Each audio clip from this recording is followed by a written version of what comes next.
का म्हणता बे पुट्टो तर कसे आहात सर्व मजेत आणा तर स्वागत आहे आपल्या आजच्या मिनी ब्लॉगमध्ये. तर सोबती म्हणे चाल म्हणे आपण फिरून येऊन म्हणे मस्तपैकी चाय बाय पिऊन म्हणे. मग तेवढ्यामध्ये दिसली अळी काकाचे पोरगं त्याला म्हणलं चाय बाय पिते का तर नाही म्हणे खिदीड खिदीड हसत होतं नुसतं. मग इकडे मोठी अळी खूप चाय पित होती सुरपू सुरपू. मग आपली दुकान लावली मस्तपैकी रेडी केली एक नंबरपैकी. तर कसं आहे आता आपली दुकान लवकर बंद होते 9 वाजताच बंद होऊन जाते कारण आपल्या घरी चालू आहे कार्य. सकाळी 4:30 वाजता उठायला लागते. मग काय सकाळी सकाळी उठलो एक नंबरपैकी 4:30 वाजता. मस्त वातावरण होतं मस्तपैकी रेडी झालो आंघोळ वांघोळ करून. इकडं बस जाते ती आपल्या ड्युटीवर रोज जाते वाटते ड्युटीवर. मग घरची प्रार्थना वाचना केली एक नंबरपैकी आणि रोज सकाळी सकाळी आपल्या घरी बाबाचे गाणे वाजते मस्तपैकी. मग काय इकडं दिवस निघून गेला होता 6 वाजून गेले होते. म्हणलं भवनात चालले जाव सर्व सेवकं आले असतील म्हणलं. पण काय सेवकं याचेच होते एक एक येत होते.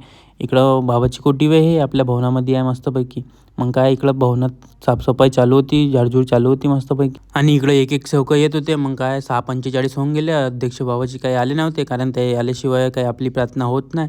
मग बाबा आले. मग त्याच्यानंतर प्रार्थना वाचना झाली मस्तपैकी ना आपली प्रसादी वगैरे झाली. मग सर्व सेवक आपल्या आपल्या घरी निघाले. मग मी पण निघालो.